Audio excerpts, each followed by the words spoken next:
Bem-vindos a mais um episódio do podcast da Bloom Club. A convidada de hoje é uma mulher que nos mostra que a vida é feita de ciclos e que a reinvenção pode ser um caminho inspirador. Com uma trajetória que começou na pedagogia e floresceu na comunicação, ela se tornou uma voz potente para muitas mulheres. Carol Guandalini é apresentadora, influenciadora digital e pedagoga, conhecida por sua forma autêntica e carismática de se comunicar. À frente de programas como o Simplesmente e Elas de Malicuia, e agora com o podcast Pod Café, ela inspira e ensina, compartilhando experiências que ressoam com pessoas de todas as idades, especialmente aquelas que buscam novos propósitos e caminhos após os 40 e 50 anos. Bem-vinda, Carol. Obrigada. Muito obrigada pela sua presença hoje.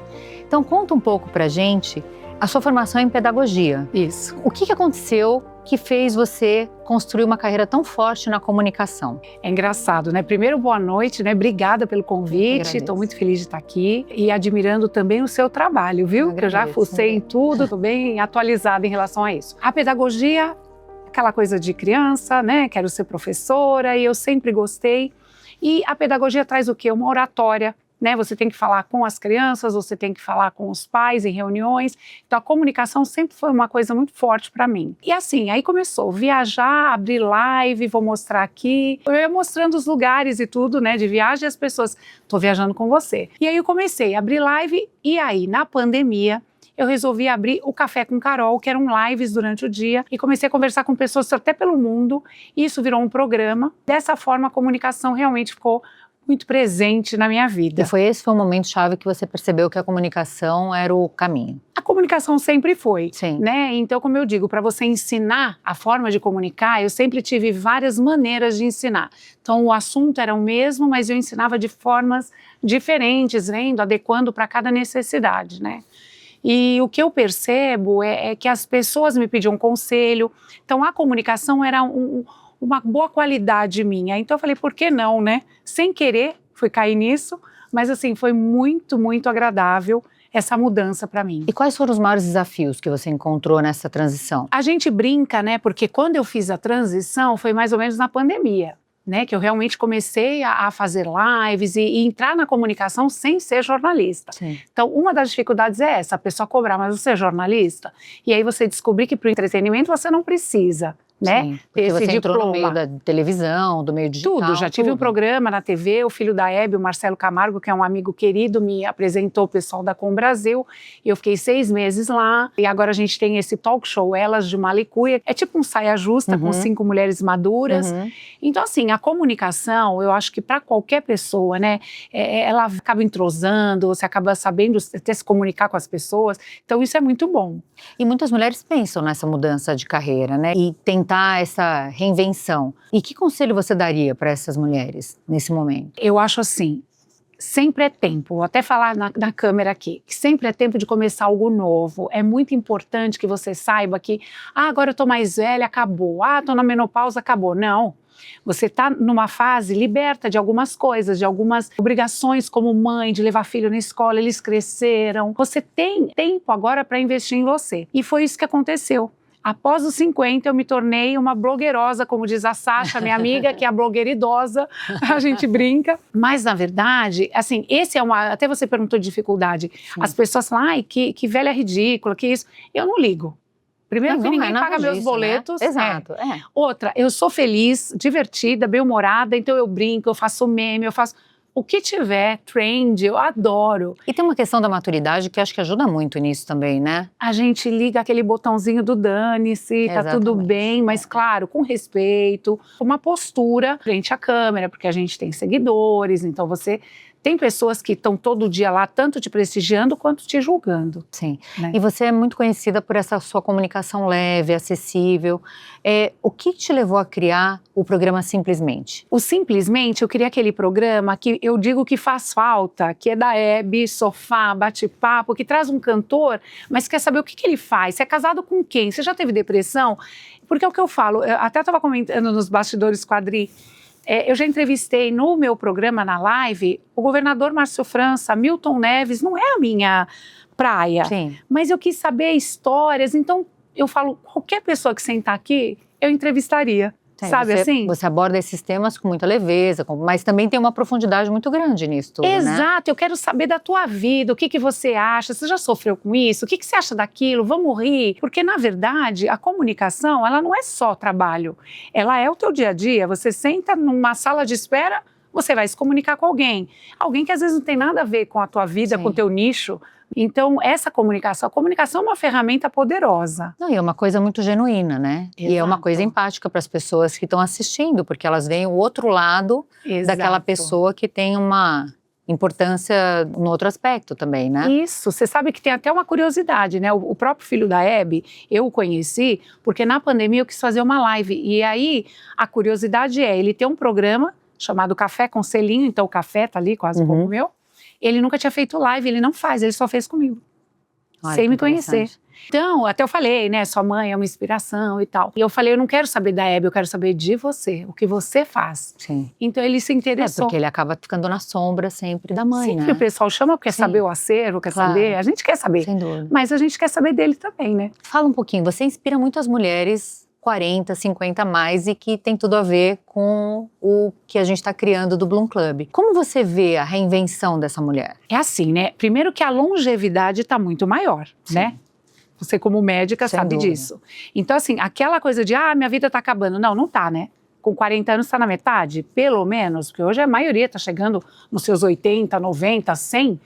Antigamente não tinha tanta gente, hoje em dia você vê festa de 100 anos, né, minha avó, minha bisa.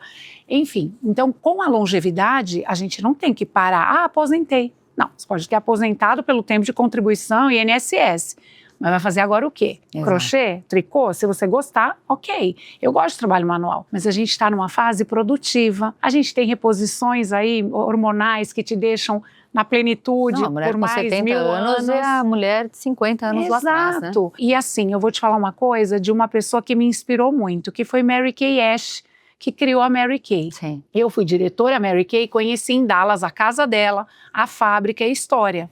Ela já é falecida, mas ela construiu uma empresa mundial depois dos 50, com um dinheiro mínimo de aposentadoria, porque eles não têm o plano, né, de aposentadoria. Eu sempre faço questão de falar nisso quando eu vou num podcast, para que você entenda, faz muito tempo isso. Não é agora que a longevidade está tão grande. Sim.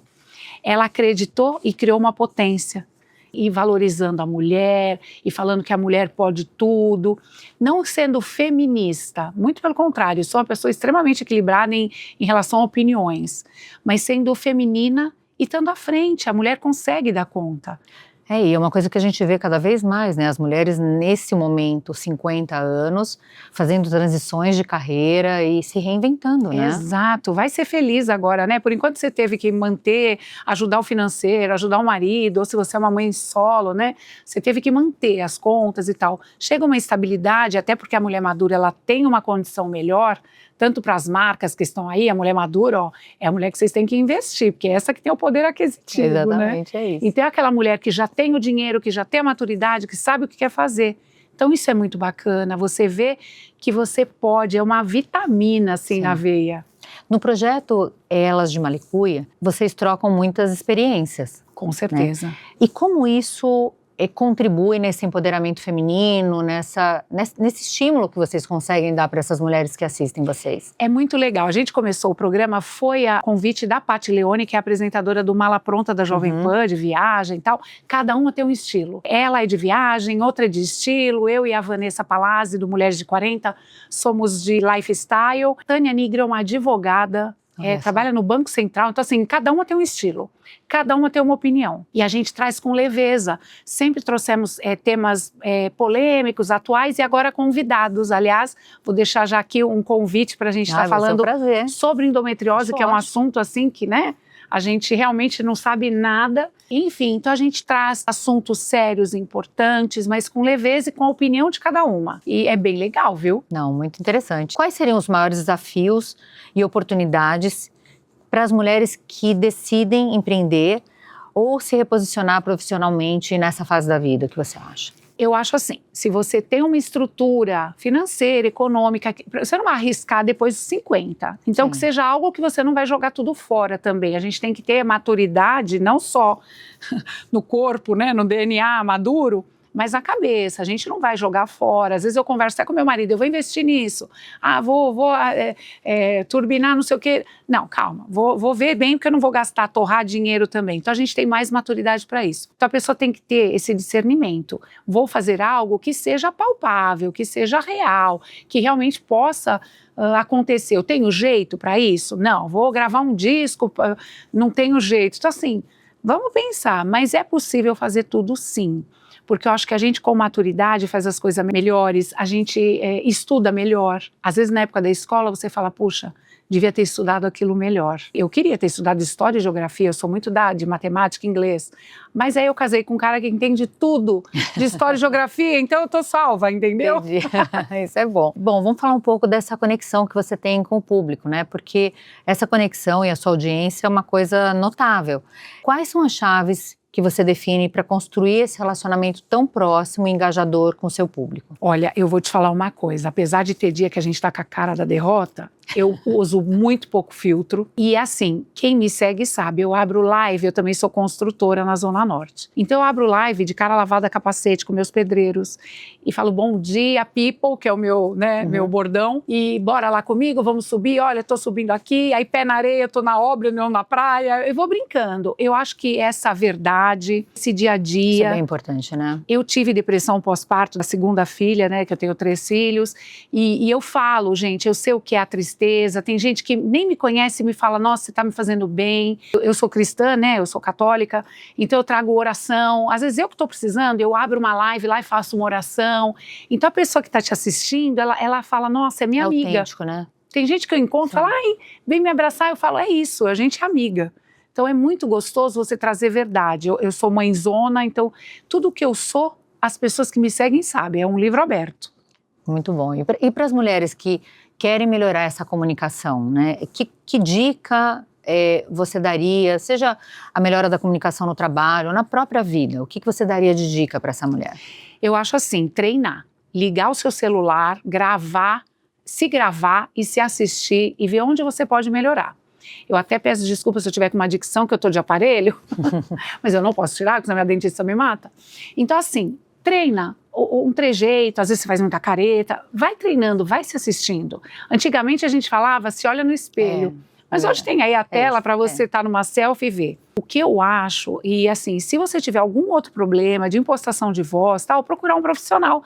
Tem cursos de oratória muito bons, tem cursos até pela internet para você fazer treino, postação de voz. Eu acho que tem muita coisa, mas esse treino gratuito, gente, todo mundo tem um celular, se filma e falar com conhecimento, saber o que vai falar, mas sem decorar. Eu gosto muito do natural, sim, sabe? Que nem às vezes eu vou falar isso, não vou. Você vai me perguntar e eu vou pensar e te falar. Porque tem que ser, você tem que ter conhecimento daquilo que você vai falar. E as pessoas percebem, né? Totalmente. É isso. E qual seria o maior equívoco que as pessoas têm sobre o seu trabalho? E sobre essa forma, essa jornada que você teve dentro da comunicação? Sabe o que é engraçado? Eu sou muito alta, né? Eu tenho 1,80 m. E quando eu não tinha internet, que eu era jovem, que eu já era jovem, acho que eu nasci com 1,80 m já. Eu tinha amigas que falavam, tinha aquela coisa, você é metida, porque você olha pra gente de cima pra baixo. Bom, mas não tinha jeito, né? Não tem como, eu sou uma das poucas que tem 1,80 m, né? Então, as pessoas às vezes podem achar, achei que você era mais, sei lá, arrogante não, porque eu mostro muito o que eu sou. Mas, achei que você era menos acessível. E assim, eu falo, não, gente, é vida real. Tamo junto, né? Então eu acho que isso é gozado. As pessoas não acham coisas, não, você não era assim. Não, às vezes acho que eu sou rica, falo, não, gente, é que eu tô arrumadinha mesmo, tá? Sabe, eu acho que é coisa, mas você pode fazer tal coisa. Não, gente, eu não posso ser lei.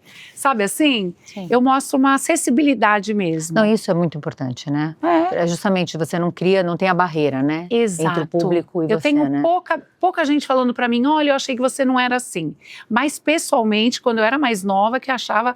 Mas eu falei, gente, eu sou grande, então eu olho de cima para baixo mesmo, né? Sim. Era a única coisa que me lembrei agora. E o que mais te motiva a continuar inspirando, ensinando e compartilhando todas essas experiências? Olha, os seguidores, esse reconhecimento, e eu tenho uma família, assim, marido trabalha muito, tudo, mas os filhos estão comigo 2 casadas, tem um de 18, e eles me incentivam tanto. Às vezes meu filho fala, mãe, vamos gravar um meme que bateu 8 milhões de visualizações. Falei para ele, tu vai ser meu empresário. Tá promovido a empresário, porque você tem a visão do jogo. Mas assim, esse incentivo, a família, minha mãe, ela não pode pegar um Uber que ela faz me seguir. Segue minha filha, ela é apresentadora, eu falo, mãe, vou ter que pagar uma mesada. Então assim, minha sogra, eu tenho pessoas próximas que me incentivam muito e o próprio seguidor. Sim. Quando você recebe aquele coraçãozinho, sabe, alguma coisa, é muito bom. Tem hater também. Mas esses a gente... ignora, né? Às vezes não, fico meio nervosa, sabe? Mas aí de vez em quando, porque eu sou muito do bem e assim, coração muito aberto. Sim, então quando a pessoa fala uma coisa, eu por falo, maldade, ai, que infeliz. Né? Mas aí eu lembro que é da pessoa. Aí lembro de outra coisa, Jesus não agradou todo mundo, vai a Carolina querer, né? Então, não vai rolar. Razão, tem toda a razão. Não é? Se você pudesse falar com a Carol com 30 anos, no início da carreira dela, o que você diria a ela hoje? Eu ia falar, continua o que você está fazendo, porque na hora certa você vai virar o jogo de uma forma tão legal e leve. Eu acho que hoje eu sou mais leve, porque assim, eu não trocaria o que eu faço hoje, por exemplo, agora, à noite, está aqui, se eu tivesse filho pequeno. Então, a maturidade me permitiu estar fazendo essas coisas agora, poder brincar. Eu brinco que eu falo, eu sou blogueira, apresentadora, modelo, porque é um monte de marca que quer que você veste a roupa dele, então eu virei tudo. Sim. Toda a parte artística agora. E talvez com 30, não, porque você vê, meu terceiro filho, eu tive ele com 39.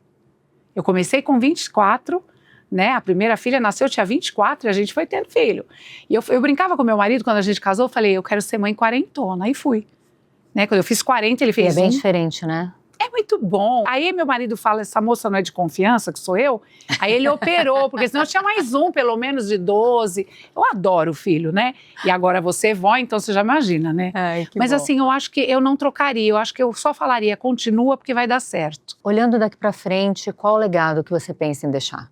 Olha, algumas pessoas eu admiro muito, o Meaeb, esse legado de ser feliz, agradecer todo dia. Já estou começando a ver fruto disso, sabe?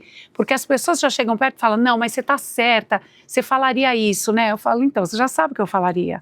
Sabe, tá tudo bem, né? A gente tem que ter esse legado de alegria, de leveza, de bom humor. Eu brinco muito. Às vezes até meu marido, eu tô falando assim, gente, porque ele tá ali, tá? Às vezes ele brinca, ele tá bravo com uma coisa e eu acabo fazendo ele rir. Ele não quer, ele finge que não, mas a gente sabe que ele tá rindo. Então assim, isso é muito bom. Quando você arranca um riso numa situação que não tem o que fazer. Sim. Não quer dizer que eu sou feliz todo dia 24 horas, tá, gente? Tem dia que eu tenho vontade de sentar e chorar, tem dia que a gente surta. Falar, tá tudo bem, eu vou tomar banho, amanhã vai estar melhor. Sim. E é isso. Bom, pra gente encerrar, eu sempre faço um questionário, que é um bate-bola que a gente vai fazer. Fechou. E você vai me dizer o que vem à sua mente primeiro. Bate pronto. Tá bom? Então, bate pronto. Qual é a característica que você mais valoriza em um ser humano? Verdade. Eu sempre ensinei meus filhos a ser sincero. Eu falei, verdade, quem fala a verdade não merece castigo. É isso. Qual é o seu maior medo? Sabe que eu não tenho... Eu tenho alguns medos bobos, mas acho que medo de perder quem eu amo. Qual é a sua ideia de felicidade plena? O que eu vivo hoje. Eu sou muito feliz. É minha família constituída, a gente está casado, está 42 anos juntos, 34 casada, minhas filhas se casaram. Esse é o legado, sabe? Isso para mim é uma felicidade plena. O que mais te irrita na vida cotidiana? Se eu falar, você... Gente mole, parou, tá tudo bem. Mas assim, sabe aquela coisa, eu sou toda no 220, mas eu acho que hater, pessoa mal amada que fica, ela nem, sabe, vai te julgar, ai, que você tá horrível. Aí você olha a foto e fala, jura que você tá falando isso pra mim? Então assim, mas isso é mal amada, não é a beleza, eu não tô medindo beleza. Quando a pessoa não tá bem com ela, é que fica agredindo outra, né? o outro, gratuitamente. Qual talento você mais gostaria de ter? Uma vez me perguntaram isso e minha filha riu, porque eu falei, eu tenho tanto talento, ela falou, muita modéstia, mãe, você gostaria de ter mais modéstia, né? Não sei, acho que andar de bicicleta, melhor. Bom, é uma coisa Um dia eu interessante, conto pra né? você, a gente sofreu um acidente, eu fiquei com medo de andar de bicicleta. Eu falei, mãe, eu levei algum tombo quando eu era pequena de bicicleta? Ela falou, você não andava de bicicleta. E eu não sabia. Subi na bicicleta e saí. Olha só. Olha como tem a crença limitante, eu não sabia que eu não andava, eu andei. Então eu queria ser boa mesmo de bicicleta. Qual é o seu estado de espírito atual? Esfuziante, alegre, vibrante. Quais são os seus heróis na vida real? Meus heróis... Meu pai é uma pessoa que me inspirou muito e é uma coisa que eu levei, meus pais, né? Mas o meu pai, ele era muito honesto, até demais. E eu criei meus filhos para serem bom caráteres e honestos. Então eu acho que esse herói, assim, é muito bom. Jesus, que é o Todo-Poderoso, que acho que nem entra nisso, e tem inspiração, que é a Hebe. Eu acho uma mulher incrível, que trazia essa coisa gostosa, respeitava todo mundo e falava a verdade. Bom, né? Isso é bom. E qual é o seu defeito que você adoraria corrigir? Eu falo demais também. É a qualidade e o defeito. Brinco com a minha filha, assim, eu sou meio intrometida, mas aí cai a professora. Eu quero que tudo esteja em ordem, eu tô aqui organizando. Você, senta, pega aqui, senta direito, sei lá. E aí, às vezes, quando eu vejo, eu tô em casa assim, minha filha falando, filha, deixa teu marido, coitado. Eu tô, sabe, pontuando. Preciso ser menos. O que você considera a sua maior conquista? Eu vou te falar que a minha maior conquista é pessoal. É a gente manter um casamento, vencer doenças, desafios na vida atual, onde tudo é descartável. Então, assim, todo mundo fala, não deu certo, separa. Gente, o trabalho não vai se dar certo todo dia. O casamento, a amizade, a educação dos filhos, vai ter desafio. Então, quando você se mantém naquilo que você se propõe, eu acho que isso é o melhor, é o mais equilibrado. Qual é o seu lema, aquela frase que te guia quando o caminho fica difícil? Eu brinco com as minhas filhas, eu não tenho uma tatuagem, mas se eu tivesse, ia ser vai passar. Por quê? Se eu tô bem, seguidores, Carolina chegou, tal, baixa a bola, porque vai passar. Hoje você tá em alta, amanhã você pode não estar. E quando é uma coisa ruim, para mim essa frase é ótima, porque eu tive depressão pós-parto fortíssima e demorou para passar, mas passou. Então vai passar. E pra gente finalizar, você se comunica para quê? Primeiro eu ia morrer se eu não me comunicasse, porque eu sou italiana, né? Falo pelos cotovelos. Mas eu me comunico, uma coisa que eu tenho comigo é levar leveza. Eu gosto de fazer minha mãe rir. Se é no aniversário eu falo piada, eu falo umas bobagens absurdas e todo mundo ri. Eu gosto de levar alegria e leveza. E esse é meu lema para a vida. Maravilhoso. Bom, só tenho a te agradecer. Muito obrigada por compartilhar a sua história, por inspirar tantas mulheres e inspirar a ter uma mudança de vida e que foi uma mudança muito grande nessa questão da comunicação, né? Total. Para quem quiser conhecer mais o trabalho da Carol, o site é carolguandaline.com e você pode encontrá-la no Instagram como @carolguandalineoff, além de acompanhá-la no YouTube e no Spotify com Elas de Mala e Cuia. E para você que nos ouviu, que a sua semana seja repleta de boas conversas e novas descobertas. Esse foi mais um podcast do Bloom Club. Até a próxima.